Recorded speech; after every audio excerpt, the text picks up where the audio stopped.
너희는 시온에 계신 여호와를 찬송하며 그 행사를 백성 중에 선포할지어다. 피 흘림을 신문하는 이가 그를 기억하시며 가난한 자의 부르짖음을 잊지 아니하시도다. 여호와여, 내게 은혜를 베푸소서. 나를 사망의 문에서 일으키시는 주여, 나를 미워하는 자에게서 받는 나의 고통을 보소서. 그리하시면 내가 주의 찬송을 다 전할 것이요 딸 시온의 문에서 주의 구원을 기뻐하리이다. 이방 나라들은 자기가 판 웅덩이에 빠지며 자기가 숨긴 그물에 자기 발이 걸렸도다. 여호와께서 자기를 알게 하사 심판을 행하셨으며 악인은 자기가 손으로 행한 일에 스스로 얽혔도다. 악인들이 스올로 돌아가며 하나님을 잊어버린 모든 이방 나라들이 그리하리로다. 궁핍한 자가 항상 잊어버림을 당하지 아니하며 가난한 자들이 영원히 실망하지 아니하리로다.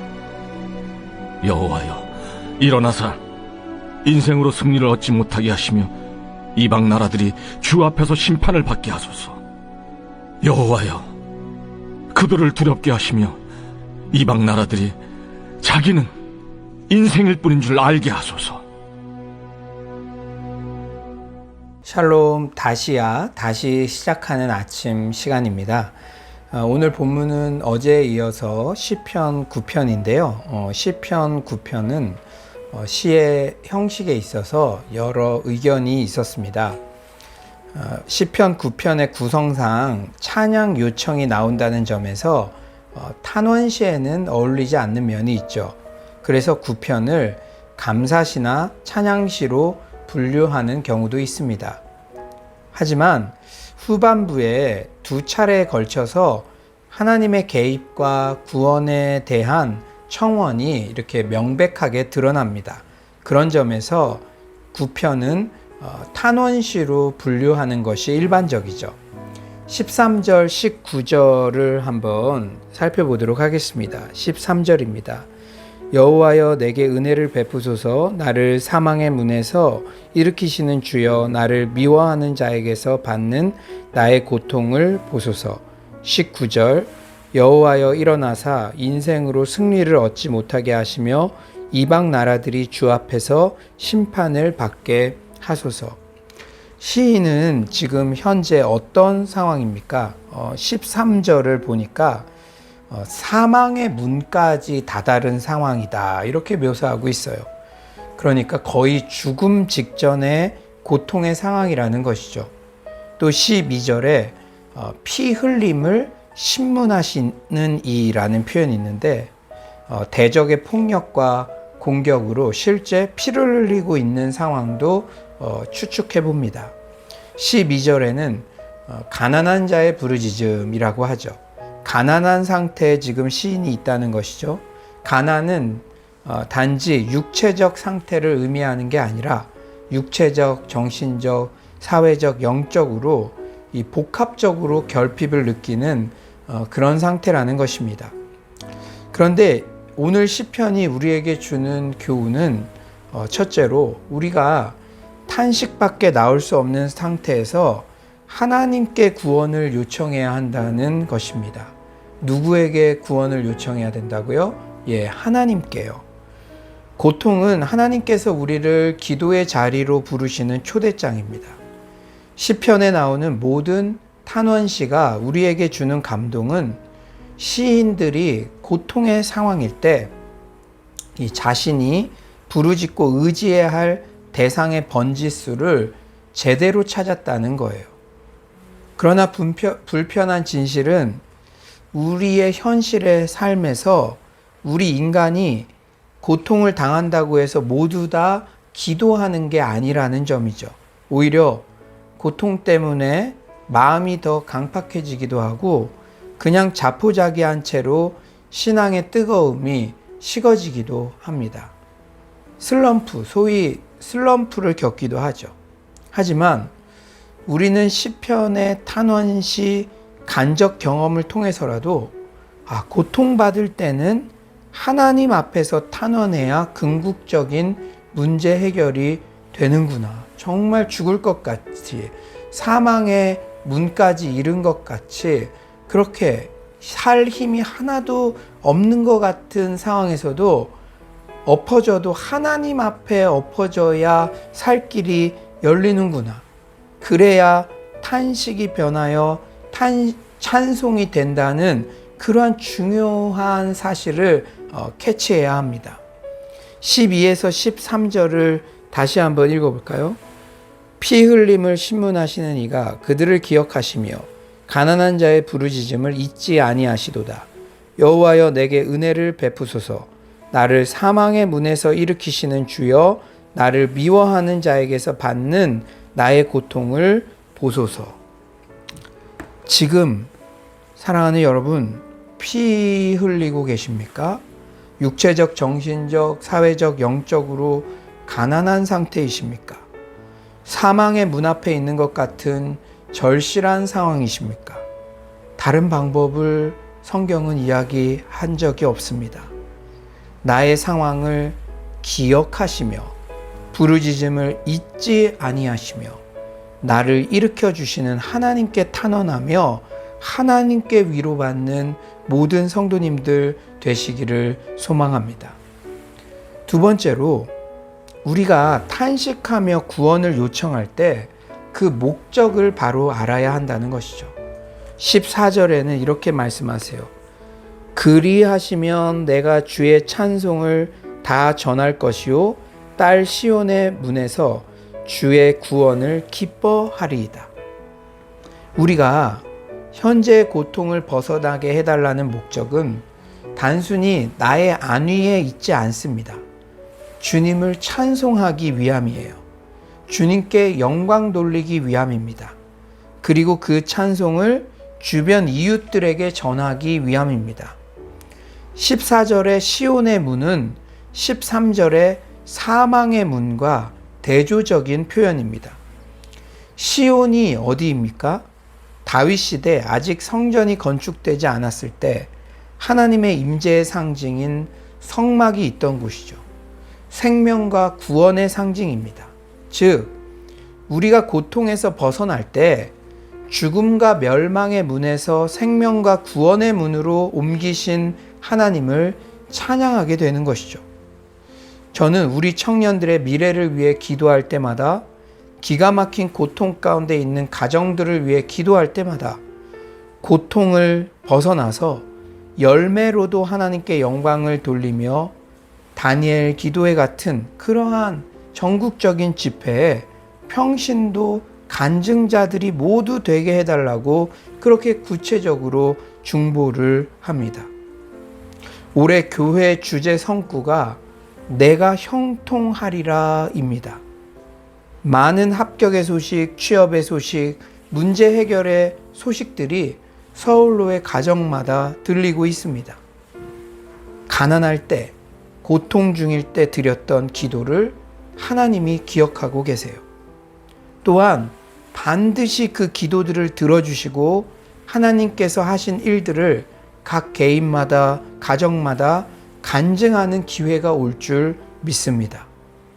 세 번째로, 우리가 기도로 나아갈 때 지피지기 백전백승하게 된다는 교훈입니다. 우리가 기도할 때요, 악인과 의인의 결국을 우리는 미리 보게 됩니다. 15에서 17절이죠. 이방 나라들은 자기가 판 웅덩이에 빠지며 자기가 숨긴 그물에 자기 발이 걸렸도다. 여호와께서 자기를 알게 하사 심판을 행하셨으며 악인은 자기가 손으로 행한 일에 스스로 얽혔도다. 히가yon 셀라. 악인들이 스올로 돌아가며 하나님을 잊어버린 모든 이방 나라들이 그리하리로다. 우리가 세상에서 고통당할 때, 그리고 부당해 보이는 악인의 형통을 보게 될 때 마음이 순간 흔들릴 때가 있죠. 하지만 기도의 자리로 나아가면 인생을 길게 보게 됩니다. 15절이죠. 결국 이방 나라들은 자기가 판 웅덩이에 빠지게 된다. 16절. 악인은 자기가 손으로 행한 일에 스스로 얽힌다. 17절. 악인들은 결국 스올로 돌아간다. 사랑하는 여러분, 이 세상은 영원한 천국에 비하면 잠깐입니다. 하지만 현재 고난받을지라도 이 세상에서는 의인들이 궁핍하고 가난하더라도 그들의 결국은 어떠합니까? 18절은 이렇게 말씀하시죠. 궁핍한 자가 항상 잊어버림을 당하지 아니하며 가난한 자들이 영원히 실망하지 아니하리로다. 하나님은 결코 잊어버리지 않으십니다. 하나님은 의인이 애매히 고난받는 것을 결코 잊어버리지도 않으시고 실망하도록 내버려 두지 않으신다고 그렇게 약속하십니다. 이제 말씀을 정리하겠습니다. 사망의 문에 이른 것 같은 고통의 상황에서도 우리가 주 앞에 기도로 나아갑시다. 우리가 최근 시편 말씀을 묵상하면서 계속적으로 받는 은혜가 무엇입니까? 우리가 자격이 없어도, 함양 미달 같아도, 어제까지 넘어졌어도 그저 기도할 수 있는 유일한 단어가 주여라는 탄식밖에 할 수 없는 힘이 다 빠진 상황이더라도, 넘어지더라도 주님 앞에서 넘어지고, 탄식, 외마디 탄식을 외칠지라도 주님 앞에서 외치면 주께서 진정한 위로를 주시고 그곳에 길이 있다는 것이죠. 사랑하는 여러분, 내가 사망의 문에 다다른 것 같은 고통의 상황에서도 이 다시 일어서는 아침, 다시 시작하는 아침 아닙니까? 오늘 이 말씀 들으면서 이거 하나만 기억했으면 좋겠어요. 내가 엎어지더라도 주님 앞에서 엎어지겠다. 그때 탄식이 변하여 찬송이 되게 하며 주님을 모든 이웃들에게 간증할 날이 반드시 올 줄 믿습니다. 여러분, 기도하지 않으면 상황이 나를 침식합니다. 그러나 기도할 때 인생을 길게 보게 되는 거예요. 죽음 이후의 영원한 삶도 기도할 때 보게 됩니다. 기도할 때 영원한 것을 위해 영원하지 않은 것을 희생하는 것 결코 어리석은 것이 아니라는 사실을 기도할 때 깨닫게 됩니다. 우리가 세상에 대해서 눈을 감아버리고 또 입을 닫아버리고 하나님 앞에 입을 열고 하나님을 바라볼 때 그 영원의 때를 바라보는 그 안목이 열리는 것입니다. 그때 우리는 악인은 결국 인생일 뿐이며 지옥이 예비되며 의인은 영원한 천국에서 왕노릇할 것이라는 악인과 의인에 대한 지피지기 때문에 넉넉히 백전백승하는 서울로의 모든 성도님들 되시기를 간절히 축원합니다. 제가 한번 기도하도록 하겠습니다. 사랑의 주님, 사망의 문에 다다른 것 같은 고통 가운데 있는 이 시인도 기도의 자리에 나아갔을 때 그 탄식이 변하여 기도가 되고 찬양이 되며 또 이 세상에서 보여지는 부당한 그 악인의 형통, 의인의 애매한 고난 가운데도 인생을 길게 바라보며 정말 영원 이후에 그 천국을 바라보며 넉넉히 승리할 수 있는 그런 힘을 얻은 것을 깨닫게 하심에 너무나 감사합니다. 고통 중에 드리는 기도, 이 탄식의 시를 반복적으로 우리 공동체에 허락하시는 하나님의 깊은 마음의 의도가 있으신 줄 믿습니다. 그만큼 어려움 가운데 있는 그러한 우리 성도님 있을지라도 내가 오늘 이 아침에 다시 일어서겠다. 내가 넘어지더라도 주님 앞에서 넘어지겠다. 그 모든 고난의 문제를 가지고 주님 앞에 나아오겠다라는 그러한 결단들이 넘쳐나게 하여 주시옵소서. 악인은 아무리 잘 나가는 것 같고 형통하는 것 같아도 결국은 스올로 향하는 인생뿐인 줄 믿습니다. 우리가 영원한 것을 바라보며 진정한 위로와 승리를 얻게 하여 주시옵소서. 주님을 찬양하오며 예수님의 이름으로 기도드립니다. 아멘. 이 시간 오늘 말씀을 가지고 주님, 제가 엎어지더라도 주님 앞에서 엎어지겠습니다.